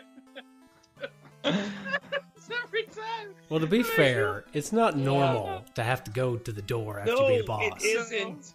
It isn't. That happened to me on the very first guy. Oh, The snake yeah, guy. you just stand there and you're just like, okay, when's the game gonna spit me out of this room? And it's, oh wait, I have to go out of the door. Yeah. It's just the fact that you were looking straight at the television and just watched it happen, and you did nothing about it. You just watched it. Because I thought Oh, it was going great. to. I thought that the game was going to spit me out. One of the finest power trip moments. Oh, we're good at games. I promise. I play video games. Oh Lord. Nice. Yeah, I don't like my last one either. So I got let's stop there. That's pretty good. That's a pretty good one to end on. All right, so now we're going to take a little break for our sponsor. We got to pay tribute to the corporate overlords, so we're going to do a little sponsor break. We'll be right back.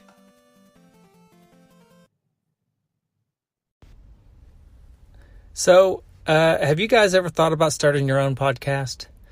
And were maybe worried about all the setup junk and all the hosting fees and all that jazz? Well, let me tell you, we've been through all that stuff, and it is hard. It is not easy to start. Well, I take that back. It used to not be easy to start a podcast. Now it's so easy, it's just ridiculous. Justin and I would have loved to have had something like Anchor when we got started, especially when you're trying to start a podcast, get it published, and present it at all these different places like Spotify and Apple Podcasts and all this stuff. In fact, Spotify was nearly impossible to get into until recently. They were just so selective. But with Anchor, you can do it. Anchor is a one-stop shop for recording, hosting, distributing, and monetizing your podcast. And best of all, it's 100% free. I don't know how they do it. I'm guessing it's free because they take a chunk of your monetization that you do.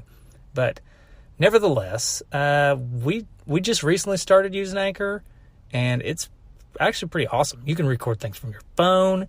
It's I don't even know. I don't know how to do it. I don't know why it's so great, but I recommend it. And we do it. We use it for our podcast now. We still use SoundCloud also. But SoundCloud's way more expensive than Anchor. So if you guys want to start your own podcast, it's almost a no-brainer. So go to anchor.fm/start to start your podcast. And if you guys want some help, feel free to reach out to Justin or myself, and we'll help you get started on that podcast. Later, dudes. And we're back. Do you like that break? It's a good break. Oh, yeah. Oh yeah, solid break. Good. Yeah. Good. It's a good sponsor too. Love those guys. Oh, it's great. I've been making that joke coming back in because we don't actually play the sponsor live. It gets added in post. Yeah. And so, Oh my god, I thought you were like making fun of us. Like we were. Like, I didn't know what was supposed to happen. No, you guys are cool. Oh, cool. Excellent. Yeah. All right. So now we're going to give this game a rating. So how should we rate this game? Fingernails. Like which Fingernail finger? limp? Ooh, which finger? I love it. Oh, okay. All right. You got a favorite fingernail? I'm out. Do you not have any fingers? No, I didn't mean do. to like make fun of you if you don't have any fingers. No, I'll let Paul man this one. What are you talking? What? I can't. I just can't. Just let Paul handle it. All right. So are we doing fingernails? Yeah, why not? Well, the finger that the nail is Okay, on. or the finger. Okay. Yeah. What finger is this game? I guess? Oh, okay. Like, which is your favorite fingernail? Well, only if this game is your favorite game, right? So Yeah, Right. no, it's I don't want to be cliche, but I'm gonna have to say the thumb, because that is the at least on mine, that would be the longest fingernail, and I think that it's a finger that stands out, that you may not know it's there, but once it's gone, you realize that you can't do anything with that hand anymore, and that's how this game is. It's a great game that you don't realize until it's gone. Okay. Cool. I'm doing the best I can. Wow. Okay. I'm going to give this I'm gonna- one. Oh wait, sorry, Justin. Go ahead. No, you can go ahead. Okay, I'm going to give this one the pinky. It's just I play guitar, and when I play guitar, my pinky is my slowest finger whenever I'm trying to fiddle the strings. It's also the one that gets tired the fastest and quits working, kind of like the wings in the game. They get tired and they quit working. And the guy's really slow in the game, so I'm going to give it my pinky finger. That makes sense. Okay. It does. Yeah. I like it. I'm gonna go with the middle, mainly because Family-friendly show. it's what? How dare you? It's a decent utility fingernail, to use to scratch something, but it's not useless like the ring finger fingernail. But definitely no thumb fingernail. No. So middle fingernail. If you were to pick your nose, Justin, which finger do you use? Pointer. Pointer? Oh yeah. No, I mean, Only yeah. if you were to do such a thing. Right. Yeah. Right. Like if something goes up there, you just gotta be like, get out of here. Oh yeah, no, it's definitely a pointer finger. I use. Let me just tell you, I drive as if my finger in my car wouldn't move without my finger in my nostril. It's like the key in the ignition. That's right. Has to be in there. Well, what do you do when you first get in the car? What do you do when you first get in the car? You've been at work all day. You've been around people. That's right.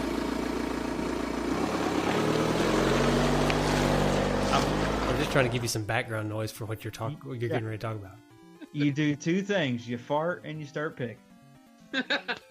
I like okay, not necessarily, not for me. One, I like to fart before I get in the car because I don't want the seat to smell like a fart. You don't want to baste in it. Right. I'm gonna have to say this right now, Justin. I'm with you. No, you fart. You fart once you get inside that car. Yeah. You want to smell what you produce. There's something, I don't know, especially if it's like a really stinky one. You're like you're proud of what you made. I mean, I am proud of I'm proud of what I make. Don't get me wrong, but my car's a used car, so whenever I fart in my car, it's not exactly my own. It's like mine mixed with somebody else's, and I'm not a big fan. Okay, let's see. It's interesting.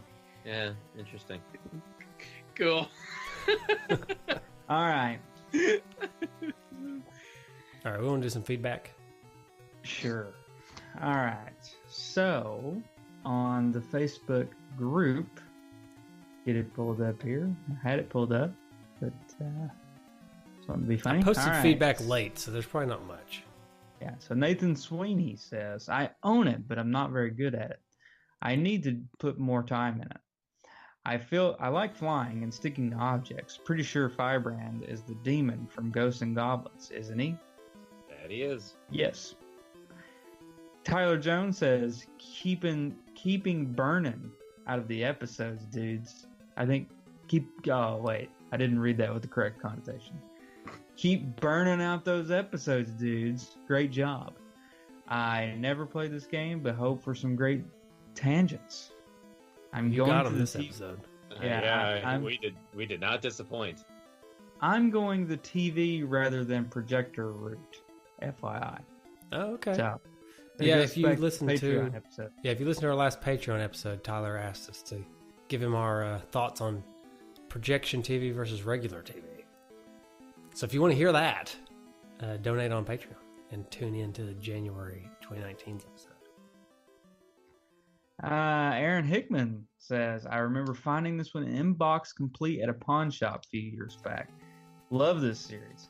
This was the first one I played, actually. You can actually now find a fan translated version of this very game on the Game Boy. Seek it out, hosers. And Chris Vanderhoff says, never played it, but boy, is it expensive. Is it worth it? And Aaron Hickman replied, both. Great game. Try an emulation first if you need. Mike Hall says, well, I can't wait to hear Was It Worth It segment. LOL. Well, okay. Interesting. On the honorary dudes page, we only have Chris Vanderhoff, who says, I bet the Genesis germs wish they had this on the Genesis. Nice. Very true. They're jealous. Very true. Yeah. Would have been amazing. And, yes. Yeah. And on the Facebook page, we have a couple people. William Old says, a childhood favorite of mine. Glad I still have my original copy with its box because it's getting expensive. Chris Leithgo says, I like this one. I prefer the Game Boy one and Demon's Crest, but the entire trilogy was fine. And Jay Jorgensen rounds us out with, don't know about this one. Firebrand is awesome. All right. Nice. We do have one on Twitter. Can you guess who it is? Is it Ryan Ballard? It's Ryan Ballard. Nice. We have not lost Ryan Ballard. And it makes me so happy. I know. Ryan says, isn't this the sequel to the Game Boy game? Looks like a solid game with a decent soundtrack. And then underneath his comment, he has in parentheses, Ryan from Google Plus. Love it. Yeah, that's pretty awesome. And it's, by the way, Google Plus is officially gone. Yeah. Mhm. Like you can't do anything with it really, other than download your stuff. Mhm. Yep. Oh, sad Yeah. demise. It's sad. Yeah, it is. All All right. Well, we got a couple voicemails, and then that'll round us out. All righty. Yo, dudes, what's up? It's JZNES from YouTube once again. And I see you guys are playing Gargoyle's Quest 2. Now, that game is awesome. It's one of the better Capcom games for the system. And there's a lot of great Capcom games on the system, but that game is something else. It's pretty great. I'd love to play more of it, but then at some point I realized, hey, there's a Gargoyle's Quest 1 on Game Boy. So me and my crazy habits of having to go back and play every game in a series made me have to play that first, and now I'm stuck on that game. But anyway, from what I played of Gargoyle's Quest 2, it's really great. A little bit hard. It's but the flying mechanics and stuff, it's pretty dope, and it's a level up system kind of sort of, and it's pretty neat. It's a pretty neat game, especially for NES. Really well done and very colorful. It's aged very well, I think so. And then there's Demon's Crest also. That's on Super Nintendo though. That's a little bit different. That's the third game. So, but they're all pretty great games.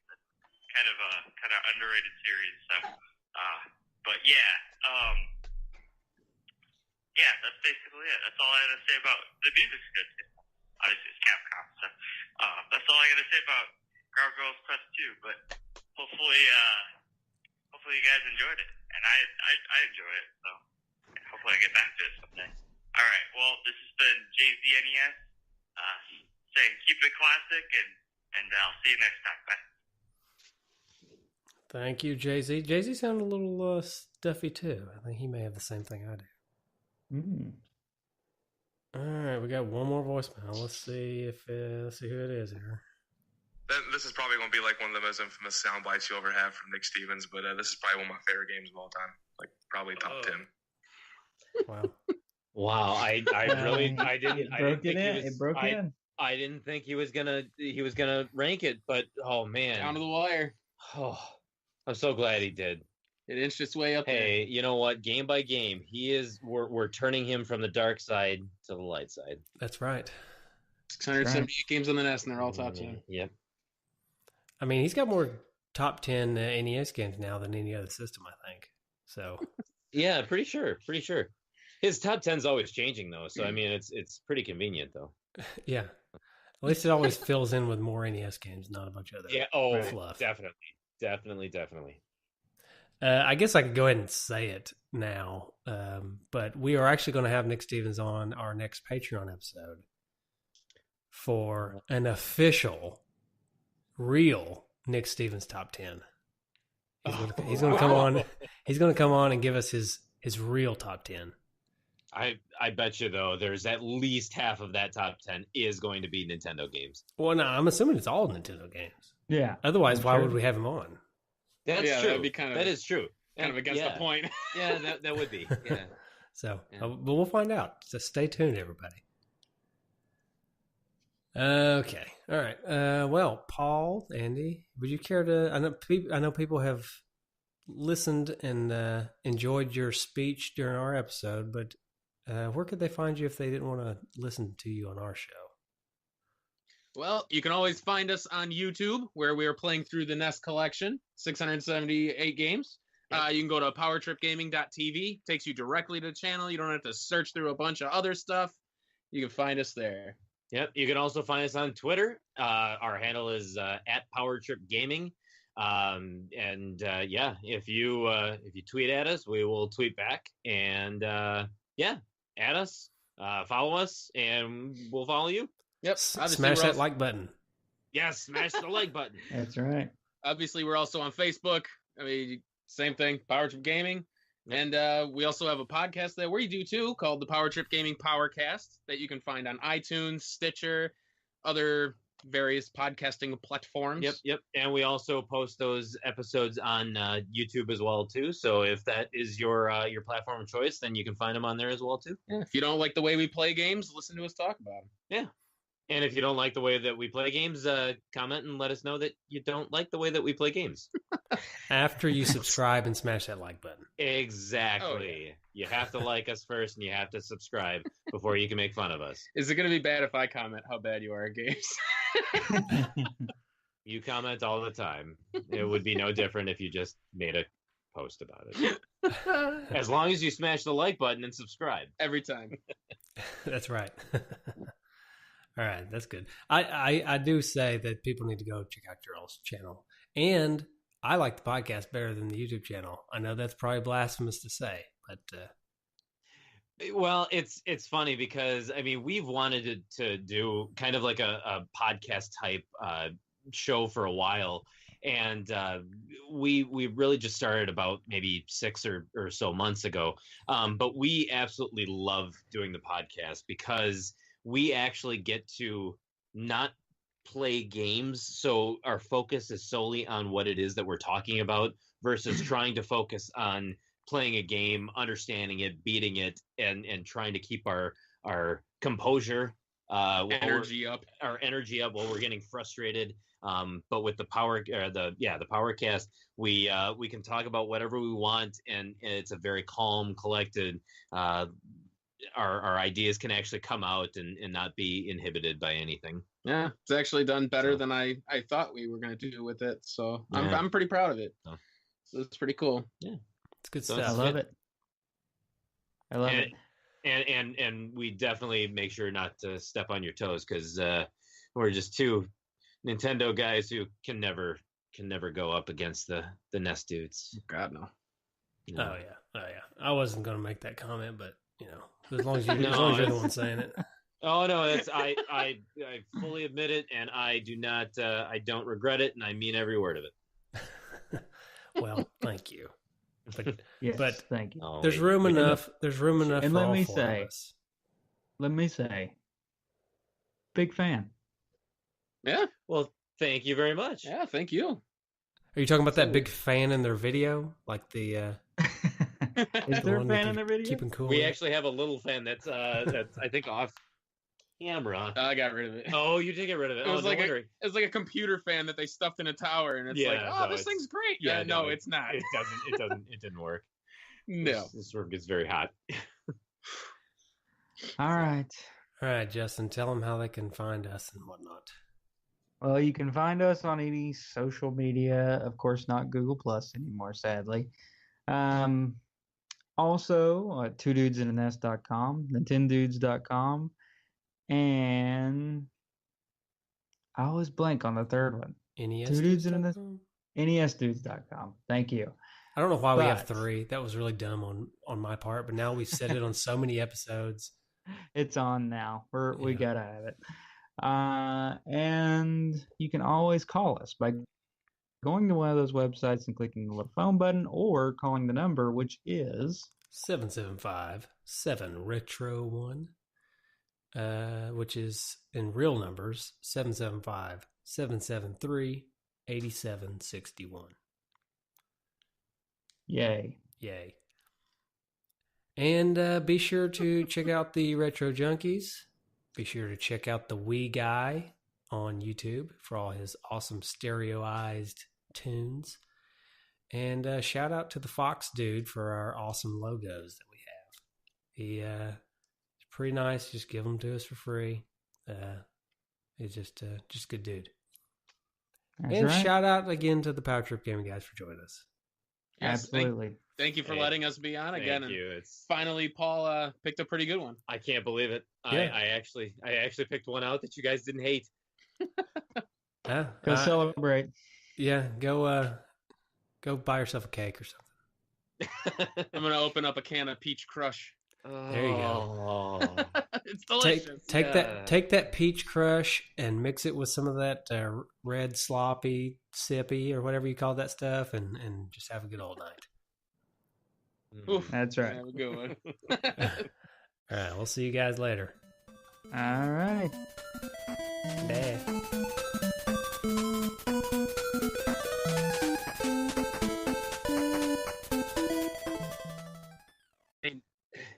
What's another?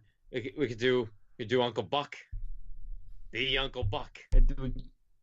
Is there some? What's a line from Uncle Buck? What's a good scene from Uncle Buck? I can't think of any good scenes from Uncle Buck. I don't even know what Wait that a minute. is. Hi there, Buck melanoma, Molly Russell's wart. No, not her wart. I'm the wart. She's my tumor, my growth. What? What kind of movie is this? Hey, how about I got an remember idea. that in Uncle Buck. Actually. I got an idea. Maybe we just start the podcast like we normally do. Maybe Yeah. that's probably. Let's do that. It sounds Yeah. safer at this point. You know what?